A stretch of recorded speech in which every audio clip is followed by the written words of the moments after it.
thought I would speak today on a crucial leadership lesson for life from the Bible. And as it's also Mother's Day, and every mother is a leader, I thought this was a really appropriate topic. And specifically, I want to talk on how to grow your capacity as a leader. Why is this important? Well, I think for two reasons. Firstly, the growth of any organization, company, or family that you might lead will, to a certain extent, be determined by the limits of your leadership capacity. As leaders, we can set the cap on the growth of that which we lead. So if we want those organizations, those families, those communities to grow further, whether that be grow numerically, spiritually, emotionally, healthily, whatever, then we need to invest in our own leadership capacity to lift the lid, to lift the cap, as it were. The second reason why this is important is we all face challenges in life. We're all going to face stress and storms in life. And as leaders at that moment, we have a choice. We can either retreat and say, I'm backing off, this is more than I can handle, or we can grow our capacity to be bigger than the challenge and to handle the challenge that life brings and turn it into a positive force for good. And of course, this will inevitably mean allowing ourselves to be stretched beyond that which is comfortable. So our reading is taken today from Exodus chapter 18 in the Old Testament. Moses is the leader of the people of Israel, and he is being stretched beyond the limits of his capacity. And God has brought the people out of slavery in Egypt, and they're now in the wilderness. And Moses is doing everything. He is deciding and judging all of the disputes within the whole group of Israelites. That's probably somewhere between 2 to 3 million of them. And Moses is on the edge of burnout and not able to keep up with all the work. Maybe you're here today, you've come along, and that's how you feel, if you're honest. Maybe you feel on the edge of burnout and not able to keep up with all the work. If so, then this passage is for you. And the people under Moses are grumbling. And at this point, Moses' father-in-law, a man called Jethro, turns up. And he gives Moses brilliant advice on how to increase his capacity as a leader. So I'm going to read this passage to you. Let's look at it. It's Exodus 18, beginning at verse 7. So Moses went out to meet his father-in-law and bowed down and kissed him. That's one way to welcome your father-in-law. They greeted each other and then went into the tent. Moses told his father-in-law about everything the Lord had done to Pharaoh and the Egyptians for Israel's sake, and about all the hardships that they'd met along the way and how the Lord had saved them. Jethro was delighted to hear about all the good things the Lord had done for Israel in rescuing them from the hand of the Egyptians. The next day, Moses took his seat to serve as judge for the people, and they stood around him from morning till evening. When his father-in-law saw all that Moses was doing for the people, he said, "What is this you are doing for the people? Why do you alone sit as judge, while all these people stand around you from morning till evening?" Moses answered him, "Because the people come to me to seek God's will. Whenever they have a dispute, it is brought to me, and I decide between the parties and inform them of God's decrees and instructions." Moses' father-in-law replied, "What you're doing is not good.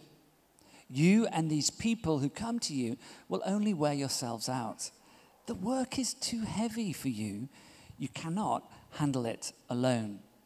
Listen now to me, and I will give you some advice.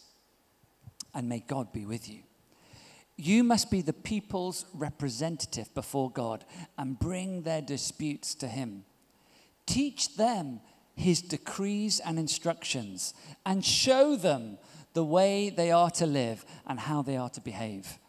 But select capable men, and today we'd say men and women, from all the people, men who fear God, trustworthy men who hate dishonest gain, and appoint them as officials over thousands, hundreds, fifties, and tens. Have them serve as judges for the people at all times, but have them bring every difficult case to you. The simple cases they can decide themselves.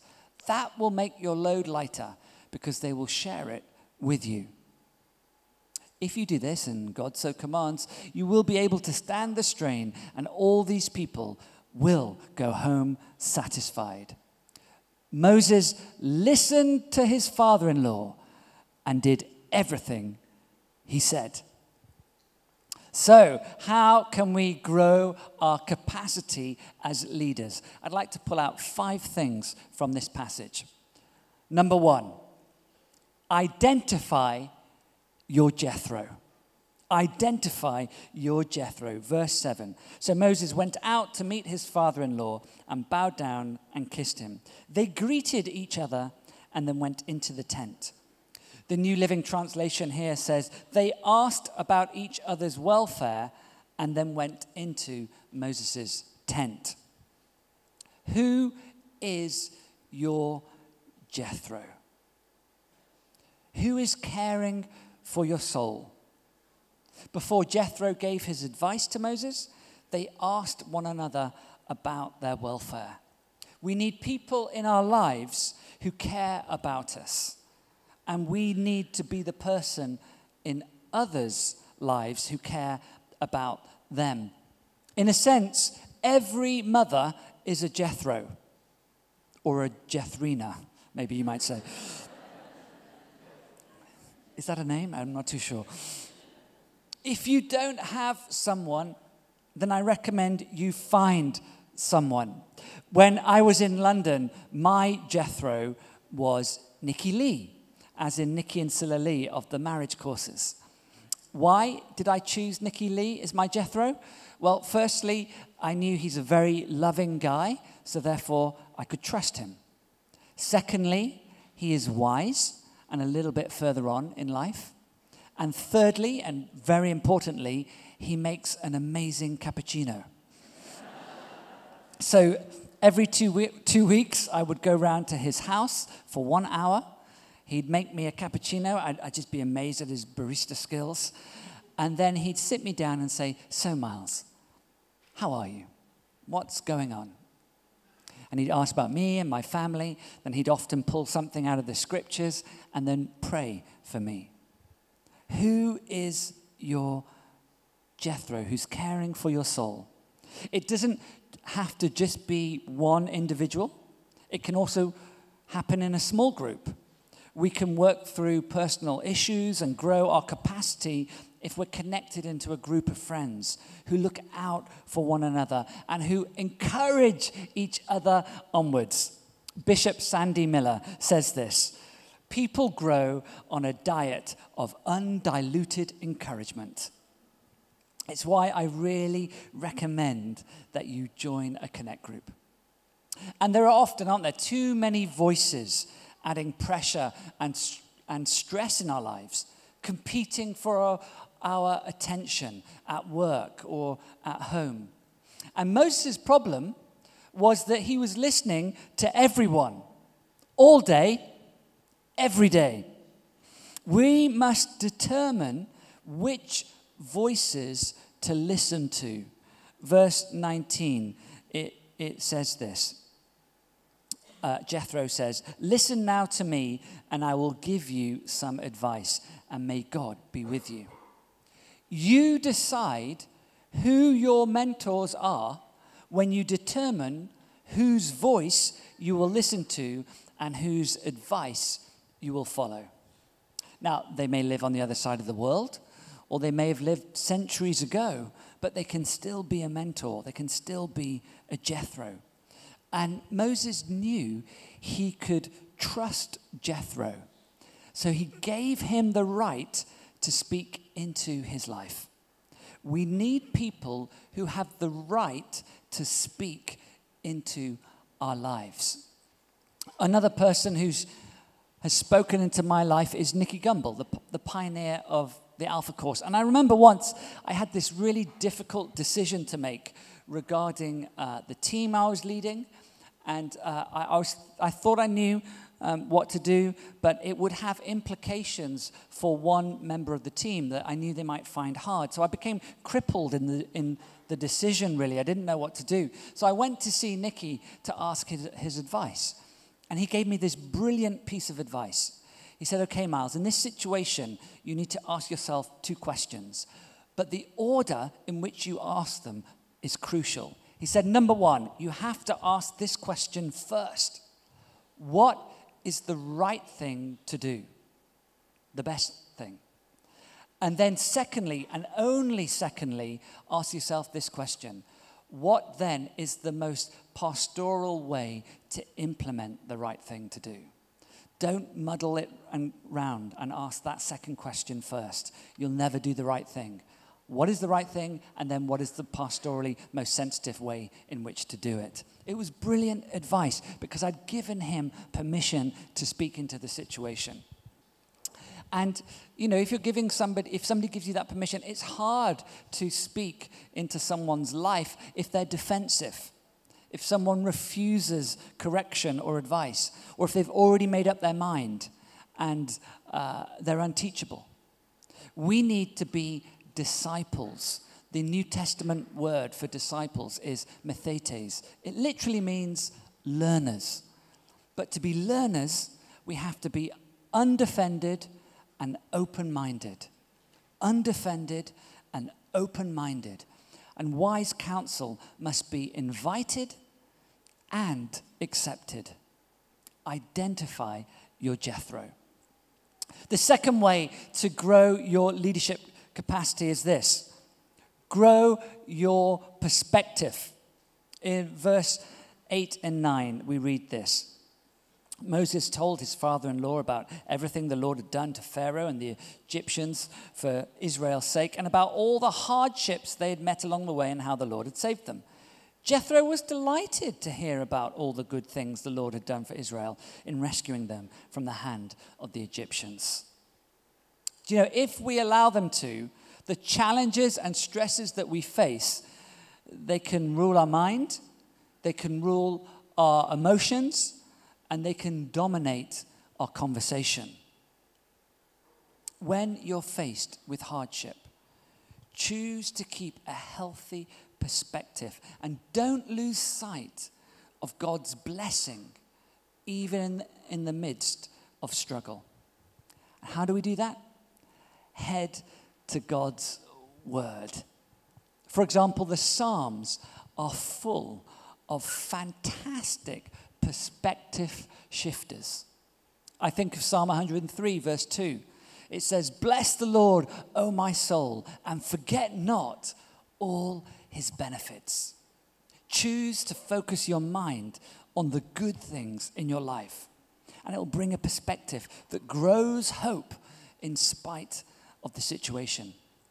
Rather than attempting to minimize the things that cause you stress, because that is unrealistic, that's not facing reality. Rather than trying to minimize those things, grow your capacity to be bigger than them. And this is possible with Jesus. In verse 8, we read how Moses tells Jethro about what God had done to the Egyptians, but he focuses his account on, quote, all the hardships they'd met along the way. But in the very next verse, verse 9, Jethro says, Jethro was delighted to hear about all the good things the Lord had done for Israel. Notice the difference. Moses, all these bad things. Jethro goes, oh, I'm really pleased to hear about all the good things God's done for you. He had a different perspective, and therefore Jethro could see a solution to the problem that Moses just couldn't see. In other words, if you feel locked into a situation, maybe it's time to ask your Jethro what do you see? Or to take a step back and look at the situation with a fresh perspective. This is not denial, this is reality. remembering that with Jesus, all things are possible. John 16:33, Jesus says this, I've told you these things so that in me you may have peace. In this world, you will have trouble. Jesus is a realist. He says, in this world, you will have trouble, but take heart. I have overcome the world. And this perspective holding on to the good things that God has done and promised, holding on to Scripture, this perspective will bring an inner peace and calm, a sort of centeredness. The consultants, Bain, did this huge piece of research looking at what people find inspiring in a leader. And they discovered that there are 33 traits that people find inspiring in a leader. Now, you might be thinking, oh my goodness, I could never do that. The good news is this, you don't need all 33 traits. They found out you only need about 4. But the one trait that people consistently said they found the most inspiring in a leader was when the leader had what they described as centeredness, that sort of inner calm in the midst of a storm. That they were flourishing on the inside, not just on the outside. And Jesus brings this peace. As Paul writes, the peace of God that transcends all understanding, that rules and reigns in your heart and mind. That's the second thing, grow your perspective. Third way to grow your leadership capacity is this: clarify your vision. What are you actually trying to accomplish? Vision is so important because it helps set the direction in which we're trying to travel in life. I want to show you this video. This is sports day at a school in Malaysia, and it's the relay race. And on this sports day, look at the girl in red about to get the baton. She's really quick. Here they come. It's the handover, and off she goes. The teachers can't keep up with her. She's so fast. They're waving, but she's gone. Bless her. She's quick.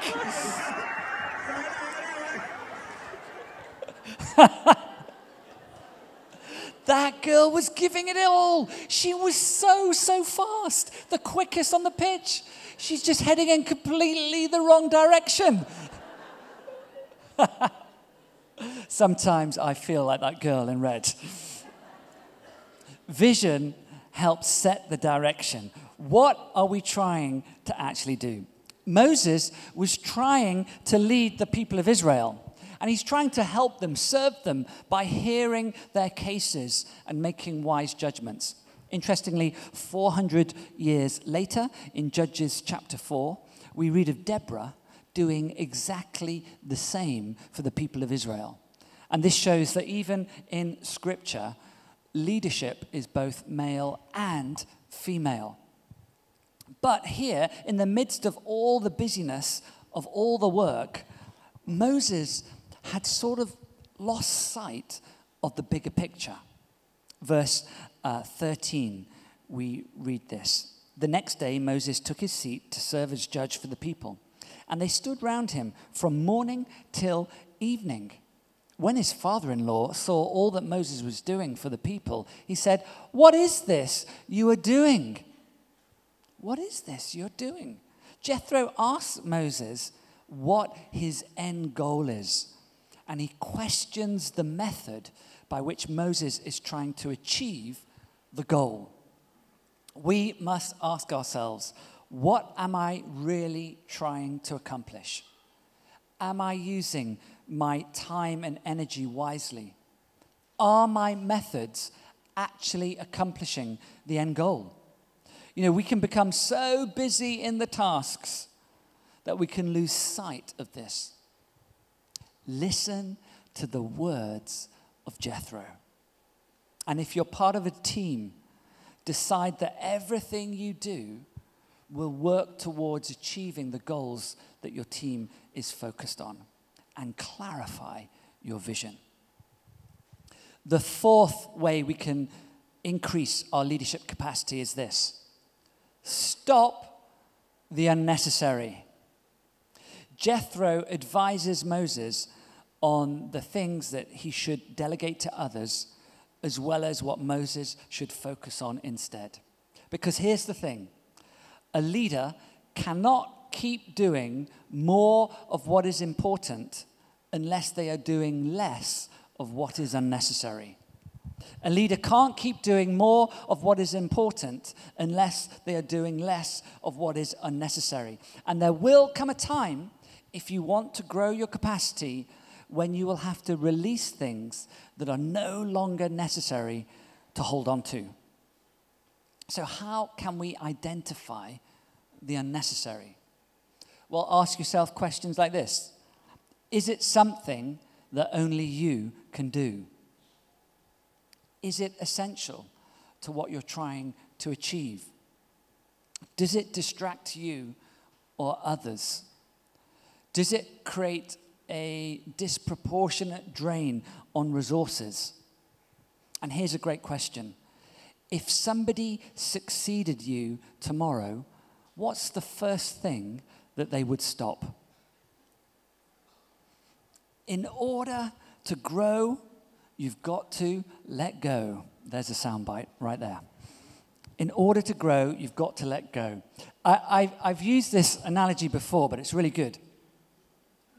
I've got a prop. In the interior in Kalimantan, hunters use this trick to catch monkeys. They get a coconut and they hollow it out and they make a hole in the top just big enough for a monkey's hand to fit in. Then they take a stone, a sort of little pebble, and they drop the pebble in the coconut. They place it on the ground. Then the hunters go and hide. Then along comes the monkey. That's a monkey, by the way, in case you'd... You can tell I grew up in the jungles of Kalimantan. So along comes the monkey. And the monkey takes the coconut. Ooh, pebble, thinks the monkey. Because they think in English, you know. Then the monkey puts the hand in the coconut and grabs the pebble. Now that the pebble is in the fist, the hand is bigger. So that the monkey has a dilemma now. It can't get its hand with the pebble out of the coconut.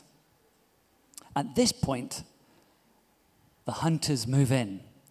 The monkey sees the hunters, runs away, goes to a tree because it wants to instinctively climb into safety. But it can't climb with the coconut on its hand. At that point, the monkey has a choice. Either let go of the let go of the pebble and climb the tree of success, or keep hold of the pebble and face the consequences. Almost every single time, the monkey keeps hold of the pebble. But we have to let go of the pebble if we want to go up in life. I used this analogy once when I was speaking at HTB in London, and I said at the end during the prayer time, if there's, maybe there's somebody here today and you're struggling to let go of something, if that's you, would you raise your hand so we can pray for you? And some people raised their hand. Now, what I didn't realize was that a friend of mine who has a wicked sense of humor, he was there in the morning services, and he knew I would be preaching in the evening. So he came back in the evening service. And when I said, if there's somebody here and you're struggling to let go of something, would you raise your hand? He'd bought a coconut, and this hand went up with a coconut on it. At which point, I completely lost the plot on stage. I was crying with laughter. The people thought I'd been filled with the joy of the Lord. And the whole service sort of descended into chaos. But the point is quite clear. You have to let go of some things if you're going to grow as a leader. Learn to identify the unnecessary and begin to release certain things to others who are capable And this leads really nicely onto the fifth and final way to grow our capacity in leadership. So identify your Jethro, change your perspective, clarify your vision, stop the unnecessary, and finally, and most importantly, raise up other leaders. Both at work, but also, if you're a parent, that's your job description. You're raising up young leaders to be extraordinary adults of the future. Success is a successor. And how do we do this? Well, we see a 4-step process in this passage. Number 1, pray for it. Pray for those under your care or authority. Verse 19, Jethro says, you must be the people's representative before God. And one way we do that today is praying. Do you pray for those who work for you? Do you pray for your children? Or do you pray for those for whom you have some influence over? We should spend as much time, if not more, telling God about our people as we do telling our people about God. If we want to raise up leaders, we must pray for them first. And it's a way of loving them. So pray it. Secondly, say it. Verse 20, Jethro continues, teach them the decrees and laws. Build their knowledge and teach them to lead with wisdom and integrity. Give precise instructions, expectations, and be clear in communicating vision and goals. Pray it, say it. Thirdly, live it. Jethro says, teach them the decrees and laws and show them the way they are to live. Show them the way to live. As humans, we learn mostly through observation. Monkey see, monkey do. And there's really only one way to lead, and that is by example. We must walk the talk, and we must do it consistently, repetitively, and visibly. Pray it, say it, live it, and fourthly, release it.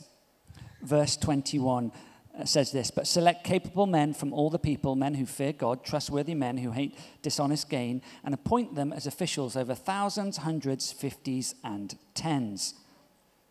Jethro tells Moses to select other leaders based upon 2 things, competency and character. Very simple. Character and competency. And not everyone has to be amazing. Notice that there are 4 levels of leadership that he tells them to appoint. Leaders of 10s, leaders of 50s, leaders of 100s, and leaders of 1,000. All are important. But not everybody's going to be at the capacity of leading thousands. Some, it might just be 10s. But that doesn't matter. You need all of them. They're all important. And the bar can't have been that high. Why do I say that? And this is very encouraging because verse 24, it says, Moses listened to his father-in-law and did everything he said. So think about it. Moses did it. And if there were between 2 to 3 million Israelites, and he was to appoint leaders of 10s, 50s, 100s, and thousands, that means in just a matter of a few weeks, Moses appointed somewhere between 250 to 300,000 leaders. The bar can't have been that high. This is so encouraging for us. We don't have to be amazing to start in the process of growing as a leader. And it was really important that Moses put this structure in place because the very next chapter, Moses gets given the 10 Commandments and the law. So he needed to get the structure in place first before the instructions on how to live could be implemented. But I think a really important point is this. If you're looking for leaders to raise up, nearly always they're already in your life. Nearly always, they're already in your life. The Israelites were already there in front of Moses. Or think of Jesus. Of the 12 disciples that he chose to invest in, 4 of them came from one tiny, obscure fishing village. Another 6 came from the immediate vicinity around that little village where Jesus was. Only 2 came from slightly further afield. Judas Iscariot, that did not end well, and Simon the Zealot, who, as his name suggests, was a little bit fiery. Jesus did not go on a tour of the Middle East looking for Israel's Got Talent. He just looked at who was in front of him. And we see this again and again in the New Testament, in the early church. Think of Paul. Paul goes to Crete, and he plants the first churches on Crete. We think that Paul initially planted 6 churches in 6 towns on Crete.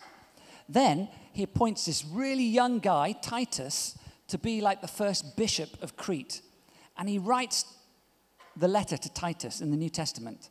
And he says, Titus, your first job is to appoint leaders in the church plants. Now, the average size of a town on Crete back then was 1,000 people. That's small.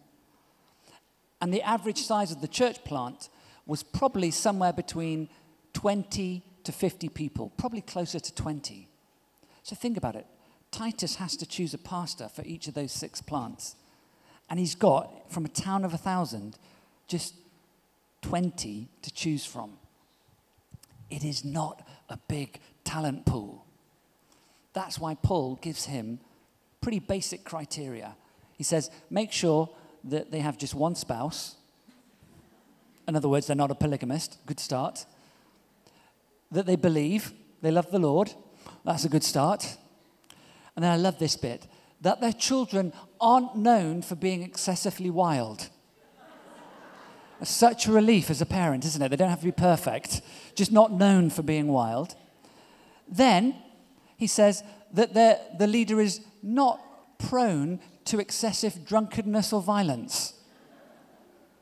Not that they never have a drink, but they're not known for being excessively drunk or violent. And finally, that they hate dishonest gain. That one is always in there. It's here for Moses as well. The criteria is not a lot. The bar is reassuringly low for us as leaders. So, if you want to release people under you, think, are they of good character? And if so, at what level should they be released? The equivalent of 10s, 50s, 100s, or 1000s. And when you appoint someone in a role, let them lead. Don't micromanage them. That leads to burnout for us and disempowerment for them. Finding that right balance between delegating responsibility and authority is tricky, but stick at it because the outcome is growth for everyone. And remember, when you ask people to lead and what they ask them to do something, they might not always do it the same way as you, but that's okay.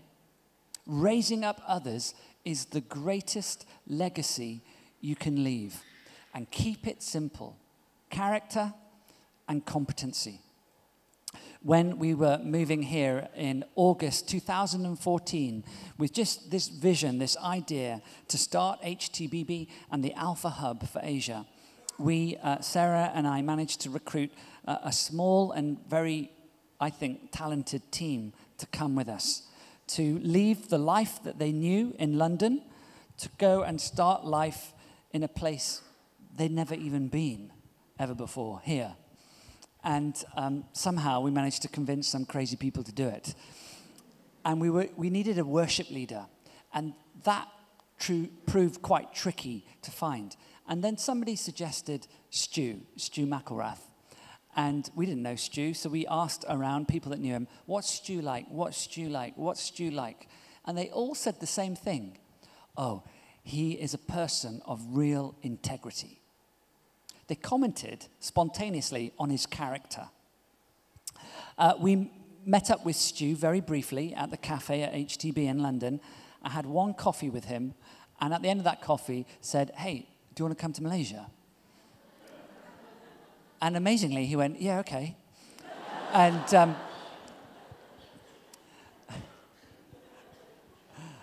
I don't know whether that should have put me off him or not, but he said, "Yes, okay." So we said, "Brilliant, come." And when we arrived here, before we had our official launch service in the hall behind there, we started off in somebody's home. And I remember that very first informal Sunday gathering. We put all these chairs out in the home, and I was sitting here, Sarah sat next to me, and then somebody came and sat next to me, and the worship band was just getting up, about to start playing and leading us in worship. And I remember clearly this person said to me, "Oh, is Stu a good singer then?" And I went to open my mouth to say yes, and I had this horrendous thought, I've never heard him sing.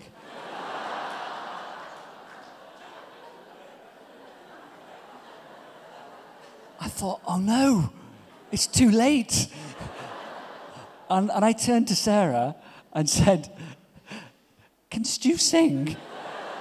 And Sarah said, "I've never heard him sing, but you have, right?" I was like, "No." Then he opened his mouth, and all the world was right again. I'd remembered the character, but I'd forgotten to check the competency. But the Lord was very gracious. And you know, he started to lead us in worship. Back then it was tens. Then it went to 50s, hundreds, and thousands. Character and competency, it's very simple. But raising up other leaders, whether it be at work or in your family, is the greatest legacy that any of us can leave in the kingdom of God as we lead. Amen?